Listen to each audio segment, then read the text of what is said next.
है कि आपको नेचुरल सोर्स से ही लेना है पहली बात, लेकिन जस्ट इन केस अगर आप नहीं ले पा रहे हैं और रिक्वायरमेंट है तो क्या, तो इस सवाल को थोड़ा और खोलते हैं। डॉक्टर कपूर, कई बार डॉक्टर्स के पास भी आप जाएं तो किसी किसी कंडीशन में प्रोटीन लिख देते हैं, किसी वजह से किसी का वजन कम हो या कोई रिकवरी कर रहा हो, मान लीजिए कोई उसे इंजरी हुई है और या तो कोई हड्डी वगैरह टूट गई है या लिगामेंट इंजरी, और जब वो रिकवरी फेज में है तो डॉक्टर्स प्रोटीन लिख देते हैं कि भाई आप प्रोटीन थोड़ा कंज्यूम कीजिएगा।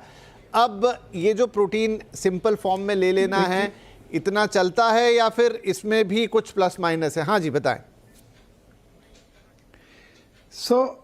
कुछ कंडीशंस ऐसी हैं जिसमें हमें प्रोटीन की मात्रा 1 to 1.5 या 1.25 ग्राम पर किलोग्राम भी चाहिए होती है।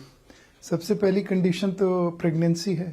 ड्यूरिंग प्रेगनेंसी आपको ज़्यादा प्रोटीन चाहिए।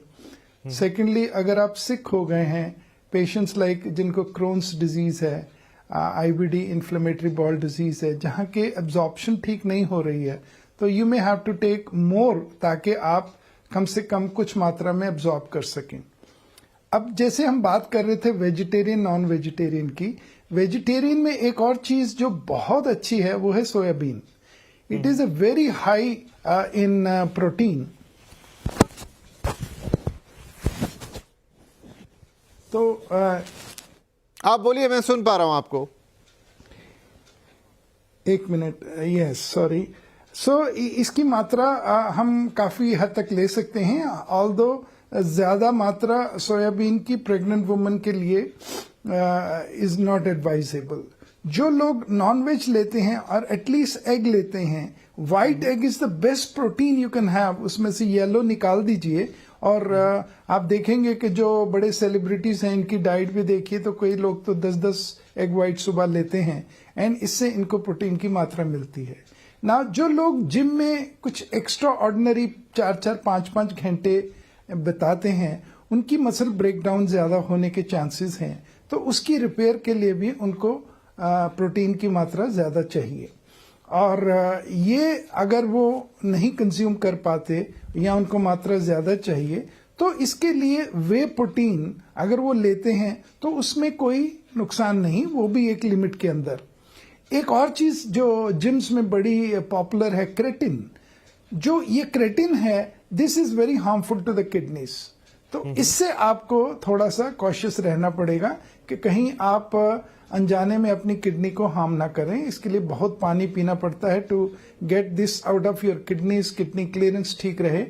बट वे प्रोटीन अगर लिमिटेड मात्रा में ली जाए तो आपको कंसंट्रेटेड सोर्स ऑफ प्रोटीन मिल सकता है एंड उससे आपको कोई नुकसान नहीं होगा जब तक कि आपकी पाचन क्रिया इसको एब्जॉर्ब कर सके। ठीक है। हाँ, वे प्रोटीन के लिए कहा जाता है, कुछ लोगों को टॉलरेट नहीं होता है, थोड़ी टॉलरेंस की इशू रहती है। डॉक्टर स्वाति, अब दो चीज़ें हैं, एक तो हो गया वे प्रोटीन जो हम जानते हैं कि दूध का सप्लीमेंट है, दूध से बनी हुई चीज़ है, और एक है प्लांट बेस्ड प्रोटीन। आजकल बहुत सारे स्टार्टअप्स हो गए या बहुत सारी कंपनियां हो गई, इवन कई सारे लोग सजेस्ट करते हैं कि ये तो सोयाबीन का कॉन्सेंट्रेट है या फिर ये मटर में से निकाला है या व्हाटएवर। क्या अंतर है दोनों में, और क्या प्लांट बेस्ड प्रोटीन बेहतर होते हैं? देखिए, प्लांट बेस्ड प्रोटीन्स जो है विपिन जी, वो ज्यादातर एक विकल्प की तरह इस्तेमाल किए जाते हैं जब लोग वे प्रोटीन से या मिल्क इंटॉलरेंस होती है, जिन लोगों को लैक्टोज इंटॉलरेंस होती है, वो लोग ज्यादातर इस तरफ जाते हैं। जबकि अगर हम कंप्लीट अमीनो एसिड प्रोफाइल की बात करें तो वो वे प्रोटीन में ज्यादा मिलता है, तो वो एक बेहतर विकल्प होता है। वहीं लेकिन बहुत सारे लोगों को ब्लोटिंग होती है, गैस बनती है, या सूट नहीं कर रहा है, स्किन एलर्जीज वगैरह हो रही हैं, तो इस तरह के जो लोग हैं वो वे प्रोटीन नहीं ले पाते हैं और वो लोग ज्यादातर फिर प्लांट बेस्ड प्रोटीन की तरफ स्विच करते हैं। लेकिन देखिए, ये भी याद रखिए कि अगर आप केवल एक दूसरे लोगों को देख करके प्रभावित हो रहे हैं, या जिम में जाते लोगों को देख के प्रभावित हो रहे हैं, या आप सोच रहे हैं कि ये एक जीवन की जरूरत बन गई है इसलिए इन चीजों को लेना चाहिए, तो ये भी जानिए कि अगर आपकी बॉडी को इसकी रिक्वायरमेंट नहीं है, अगर आप एथलीट नहीं हैं, अगर आप किसी इंजरी से या सर्जरी के बाद जो है रिकवरी नहीं कर रहे हैं, अगर आपको इतने प्रोटीन की जरूरत नहीं है, तो आगे चलकर किडनी की समस्या होना, फैटी लिवर एक बहुत बड़ी प्रॉब्लम जो आजकल हो गई है। हर व्यक्ति के अंदर फैटी लिवर बहुत आसानी से मिलने लगा है। उसके पीछे एक कारण जो है ये प्रोटीन पाउडर्स भी हैं। वही हड्डियां कमजोर होना, क्योंकि ये कैल्शियम जो होता है हमारी जो हड्डियां होती है उसमें से लीच आउट कर लेता है, बाहर निकाल लेता है। तो हड्डियां कमजोर होना, ये सभी समस्याएं आगे चलकर आ सकती है अगर आप एक फैट की तरह से इनको ले रहे हैं, एक स्टेटस सिंबल की तरह से इनको ले रहे हैं। तो ये समझ कर लीजिए। और दूसरा, आप कहाँ से कौन सा प्रोटीन पाउडर ले रहे हैं ये चयन करना भी बहुत जरूरी है।